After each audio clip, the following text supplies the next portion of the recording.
Hello everyone. Easy physics by N K channel पर आप सभी बच्चों का एक बार पुनः स्वागत है। आज की इस वीडियो में चैप्टर नंबर 14 के कुछ एग्जाम्पल्स डिस्कस करने वाले हैं और यहाँ से बोर्ड परीक्षा में सवाल आने की पूरी पूरी संभावना। मैं आपको बता दूं कि इस चैप्टर में से निश्चित रूप से एक न्यूमेरिकल आने वाला है। ठीक है, तो सबसे पहले अपन बात करते हैं एग्जाम्पल नंबर 6 की। छठा सवाल अपने से कह रहा है कि हाइड्रोजन परमाणु में यदि प्रारंभ में इलेक्ट्रॉन मुख्य क्वांटम संख्या 3 के ऊर्जा स्तर में उत्तेजित है। ठीक है, तो इसके लिए अपन एक छोटा सा डायग्राम बना लेते हैं कि मान लीजिए कि ये हाइड्रोजन परमाणु की पहली कक्षा है जिसे अपन मूल ऊर्जा स्तर कहते हैं। ये इसकी प्रथम कक्षा है। बात समझ में आ रही है? इसे अपन n=2 कहते हैं। और सवाल कह रहा है कि प्रारंभ में तीसरी कक्षा में है। ये यहाँ पे अपन तीसरा ऊर्जा स्तर बना लेते हैं। आप लोग ये तो जरूर कहेंगे कि सर इनके बीच की दूरियां बराबर कैसे हैं। हालांकि इनके बीच की दूरियां बराबर नहीं है, लेकिन यहाँ पे अपन न्यूमेरिकल सॉल्व कर रहे हैं। जब ये इलेक्ट्रॉन तीसरी कक्षा से नीचे वाली ऊर्जा, सवाल को आगे पढ़िए, तो इसके निम्न ऊर्जा स्तरों में संक्रमण से हाइड्रोजन स्पेक्ट्रम में कितनी विभिन्न तरंग दैर्ध्य प्राप्त होंगी। यानी ये तीसरी कक्षा का इलेक्ट्रॉन है, वो जब नीचे वाली कक्षाओं में आता जाएगा तो नील्स बोहर की तीसरी परिकल्पना कहती है कि दो ऊर्जा स्तरों की ऊर्जाओं के अंतर के बराबर ऊर्जा का उत्सर्जन होता है। तो जब तीसरी कक्षा से इलेक्ट्रॉन आएगा तो वो इलेक्ट्रॉन तीसरी कक्षा से पहले दूसरी कक्षा में आ सकता है। ठीक है, और दूसरी कक्षा में आएगा तो फिर दूसरी कक्षा से पहली कक्षा में आ सकता है। तो पहली बार तो वो तीसरी और दूसरी कक्षाओं के ऊर्जा के अंतर के बराबर ऊर्जा उत्सर्जित करेगा और फिर पहली दूसरी और पहली ऊर्जा के अंतर के बराबर ऊर्जा उत्सर्जन करेगा। और हो सकता है कि वो इलेक्ट्रॉन डायरेक्ट भी यहां पर इस कक्षा में आ जाए। ठीक है, मान लीजिए इसी क्वेश्चन में मैं आपको बता देता हूं कि मान लीजिए कि इलेक्ट्रॉन इस चौथी कक्षा में होता, n बराबर 4वीं कक्षा। आप लोग मूल ऊर्जा स्तर और उत्तेजित ऊर्जा स्तर को अच्छे से जानते हैं। ऐसे प्रश्नों में आपको जो संख्या दे रखी है वो सीधी ऊर्जा स्तर की संख्या दे रखी है, n बराबर 1 से लेकर के। अगर मान लीजिए चौथी कक्षा में अगर इलेक्ट्रॉन होता तो फिर वो चौथी कक्षा से तीसरी कक्षा में भी आ सकता है। तो एक इन दोनों की ऊर्जाओं के अंतर के बराबर ऊर्जा उत्सर्जन करेगा, तीसरी से दूसरी में, दूसरी से पहली में। ये होगी कहानी। क्या वो चौथी से डायरेक्ट दूसरी में नहीं आ सकता? क्या चौथी कक्षा से दूसरी कक्षा में इलेक्ट्रॉन आ सकता है? और दूसरी में आएगा तो वापस दूसरी से पहली में जब जाएगा तो वापस यही स्थिति आएगी। एक सेम दो कक्षाओं का अंतर के बराबर कोई नया ऊर्जा का उत्सर्जन नहीं करेगा। यदि तीसरी और पहली का अंतर पहले आ गया तो वो हमेशा के लिए वही रहेगा। इसके अलावा और कोई सिचुएशन बनती है क्या? आप देख करके बताएं। हाँ सर, एक सिचुएशन ये भी बनती है, ये डायरेक्ट चौथी कक्षा से पहली कक्षा में भी आ सकता है। तो जब चौथी कक्षा से पहली कक्षा में डायरेक्ट आएगा तो इन दोनों की कक्षाओं के ऊर्जाओं के अंतर के बराबर ऊर्जा उत्सर्जन करेगा। तो जनरली इसका एक फॉर्मूला दिया गया है। इसका जो फॉर्मूला दिया गया है वो है कि तरंग दैर्ध्यों की संख्या, तरंग दैर्ध्यों की संख्या कितनी तरह के तरंग दैर्ध्य उत्सर्जित करेगा। तरंग दैर्ध्य की संख्या यहाँ पे बताई गई है, केवल मात्र संख्या। तो इस क्वेश्चन में मैं यहाँ पे कैपिटल एन से लिख रहा हूं और ये जो स्मॉल एन है इसको मैं स्मॉल एन से लिखूंगा। तो इसका फॉर्मूला दिया गया है direct N into N minus 1/2 से। आप ऐसे भी पढ़ सकते हैं, इस तरह से डायग्राम बना करके आप इनको काउंट कर लिए। सर 1 2 3 4 5 और 6 तरह की लैम्डा उत्सर्जित होगी। बात समझ में आ रही है? चौथे से तीसरे में, तीसरे से दूसरे में, दूसरे से पहले में। एक घटक तो ये ले लो, फिर चौथे से तीसरे में तो आ ही गया, चौथे से दूसरे में आ जाएगा और दूसरे में आएगा तो दूसरे से पहले का फंक्शन अपन ने पढ़ लिया। ठीक है, उसके बाद में जब ये चौथे से तीसरे में आएगा तो हो सकता है कि तीसरे से डायरेक्ट पहले में आ जाए।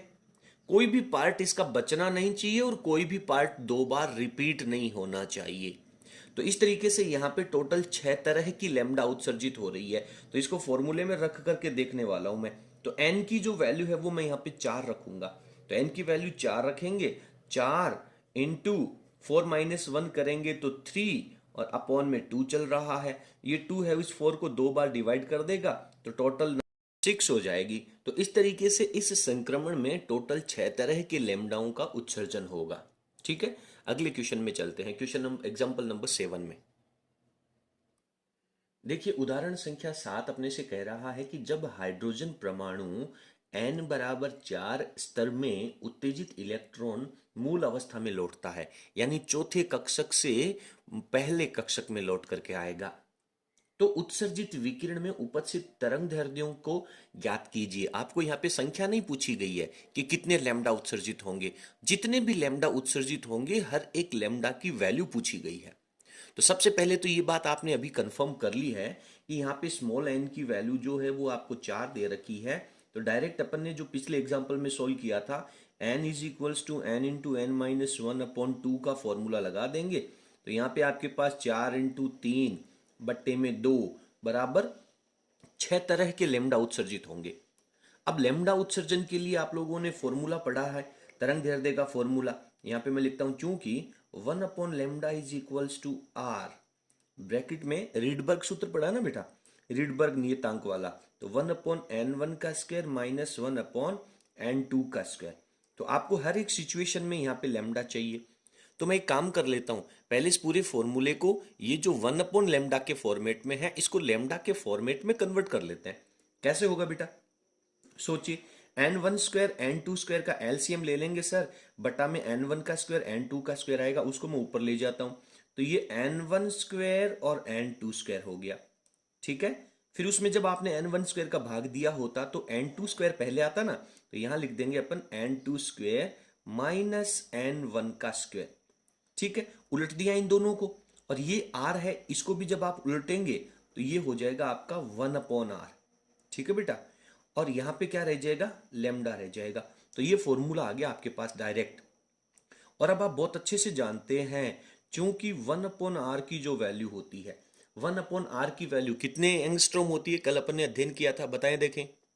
913 एंगस्ट्रॉम होती है। तो 1 अपॉन आर की वैल्यू की जब जरूरत पड़ेगी तो मैं यहाँ पे 913 एंगस्ट्रॉम लिखने वाला हूं, ठीक है। अब आप पहली सिचुएशन ले लें, इसमें पहला केस, जब इलेक्ट्रॉन है वो n2 मतलब चौथे कक्षक से n1 मतलब तीसरे कक्षक में आ रहा है। छह कौन कौन से लेमडा होंगे, पिछले डायग्राम में आप लोगों ने पढ़ा था। तो सेम सिचुएशन लिख लीजिए। तो यहाँ पे आपके पास पहला जो लेमडा आने वाला है वो कितना हो जाएगा, ये n1 का स्क्वायर यानी 3 का स्क्वायर। सर ये हो गया 9, 4 का स्क्वायर हो गया 16, और 16 में से 9 जाएगा तो 16 में से 9 जाएगा तो बोलो कितना बचेगा, 7।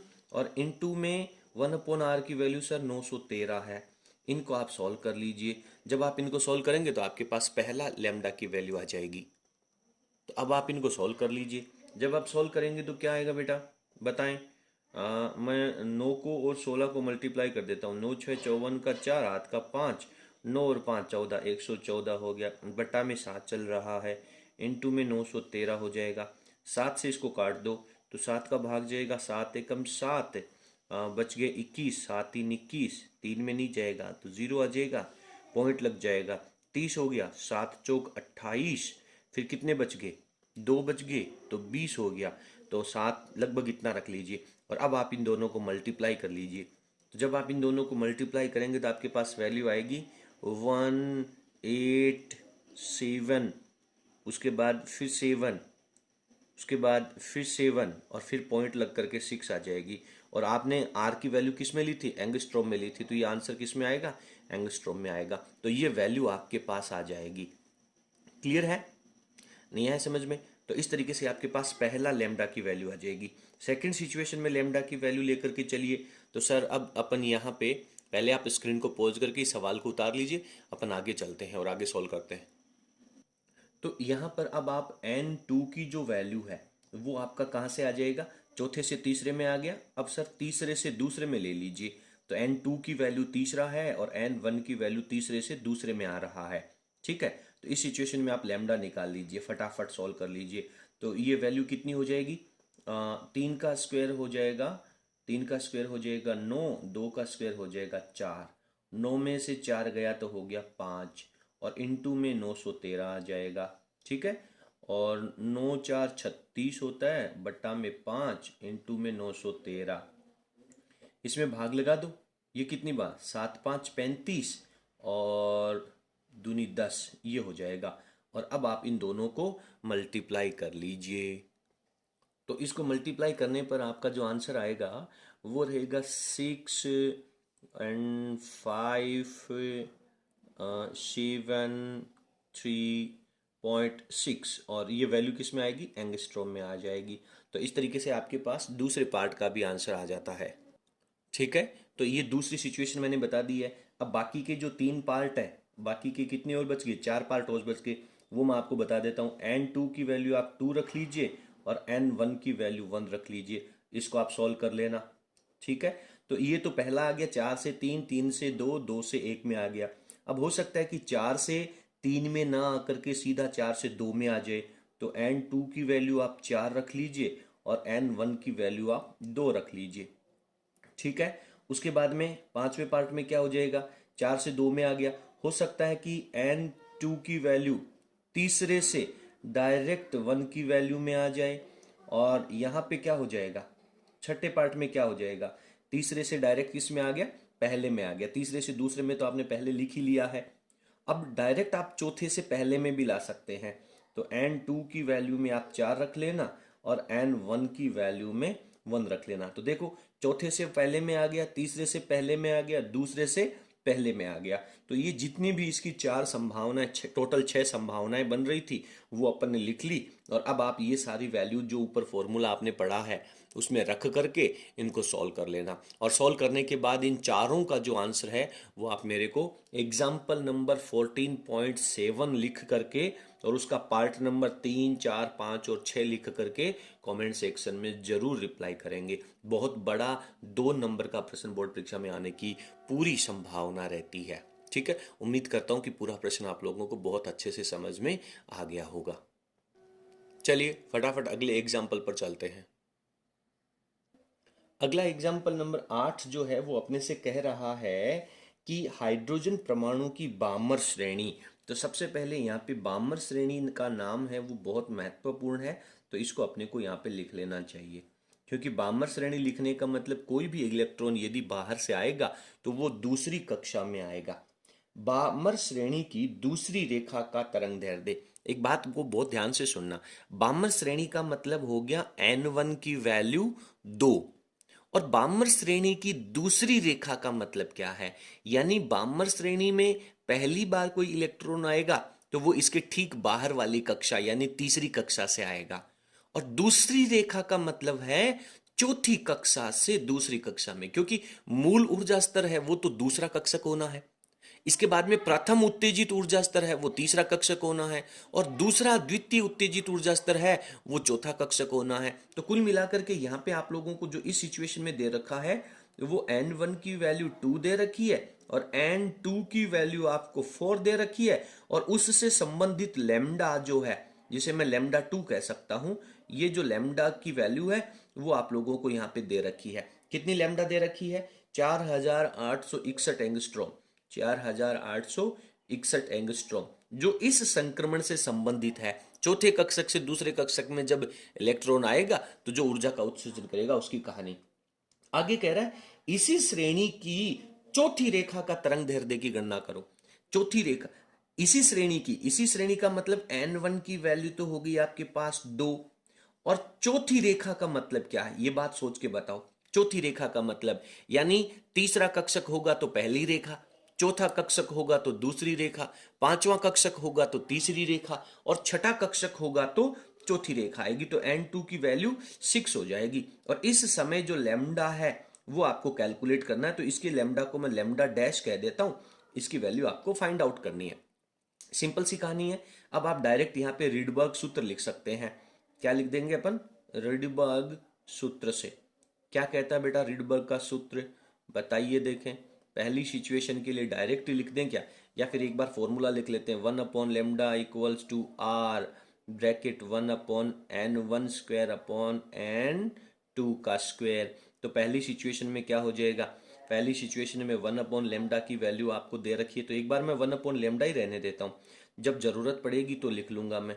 तो ये r हो गया, और ये हो गया 2 का स्क्वायर 4 और 4 का स्क्वायर 16, तो नीचे हो जाएगा एलसीएम 16। ठीक है ना, 16 तो 4 माइनस 1, ये हो जाएगा 3r/16।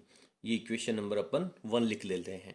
इसी प्रकार से दूसरी सिचुएशन के लिए ले लो, इसी प्रकार दूसरी सिचुएशन के लिए दैट टाइम हो जाएगा आपके पास 1/λ इक्वल्स टू आर 1 पहली बार में तो 2 का स्क्वायर 4 ही आएगा और माइनस यहाँ पे 6 का स्क्वायर 36 हो जाएगा और 36 हो जाएगा तो 4 का भाग 9 बार जाएगा तो 9 माइनस 1 8 आर अपॉन 36 हो जाएगा।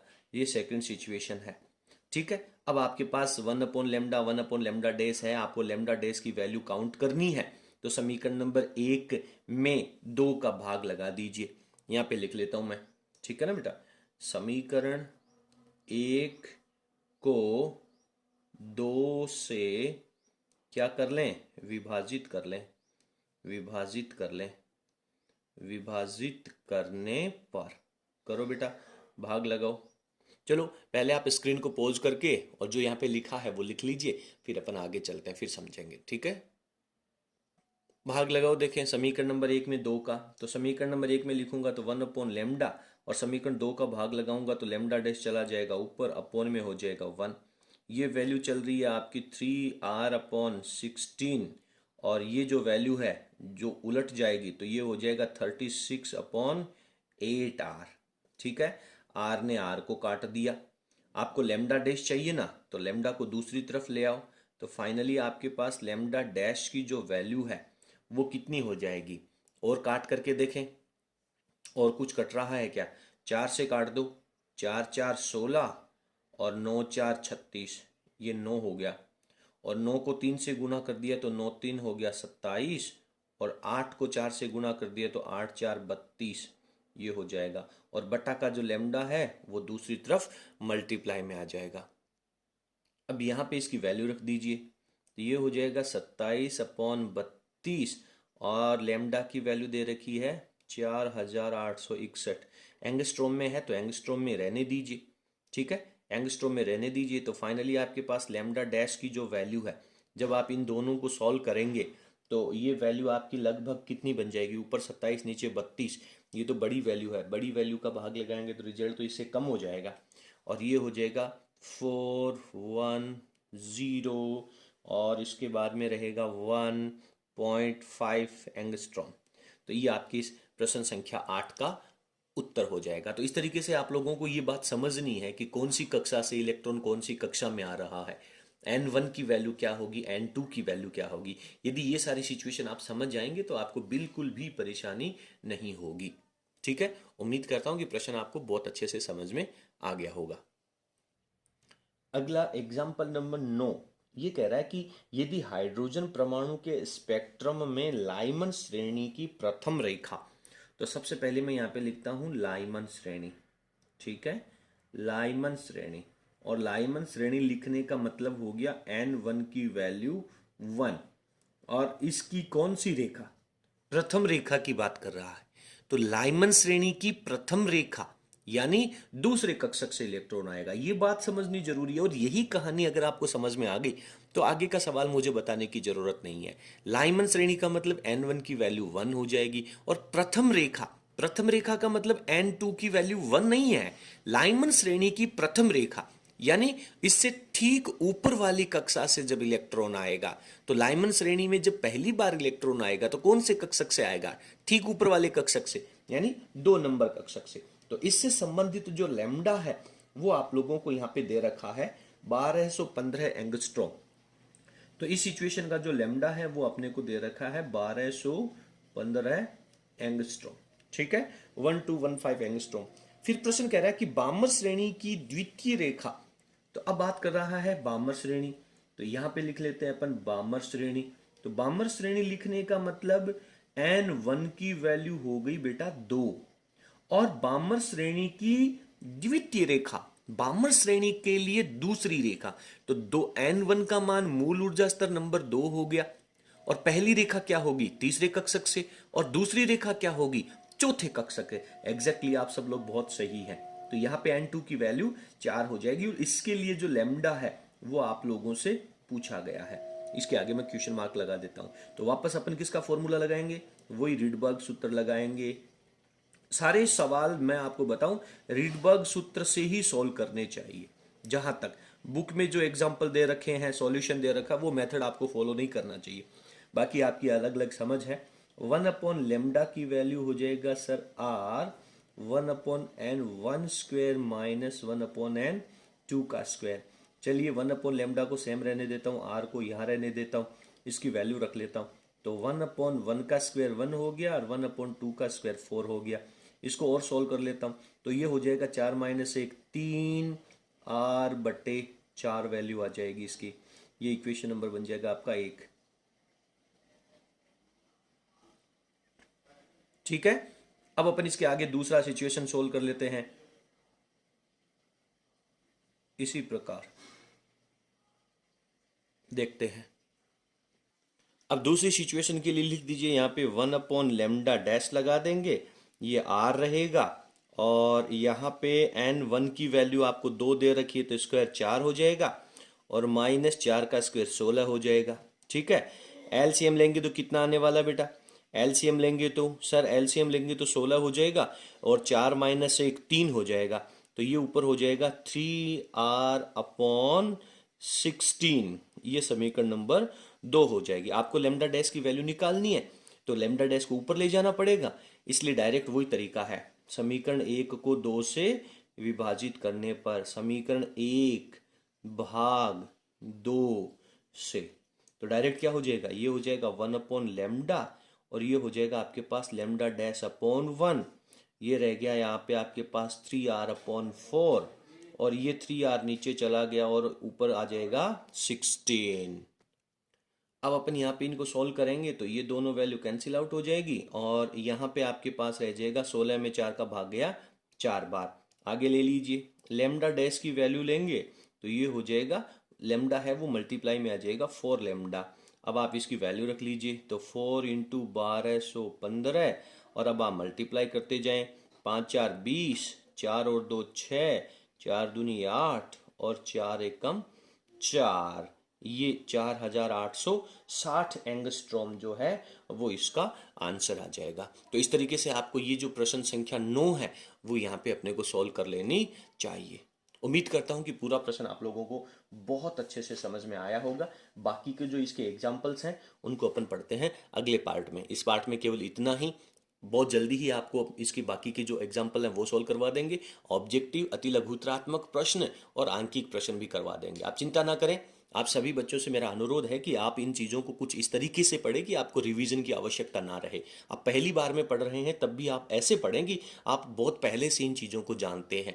रटने की कोशिश ना करें, समझने का प्रयास करें। अब अपने इसके बाद में 3 छोटे छोटे चैप्टर बचेंगे। एक 16वां चैप्टर थोड़ा सा बड़ा है, उसको भी अपन जल्दी करने का कंप्लीट करेंगे, प्रयास करेंगे। ठीक है बेटा, चलिए बहुत बहुत धन्यवाद। आपको हमारा कंटेंट कैसा लगा कमेंट सेक्शन में जरूर लिखिएगा और यदि आपको हमारा वीडियो पसंद आया तो प्लीज़ आप वीडियो को लाइक करें और इसे अपने सभी फ्रेंड्स के साथ शेयर जरूर करें। बहुत बहुत धन्यवाद। Thank you.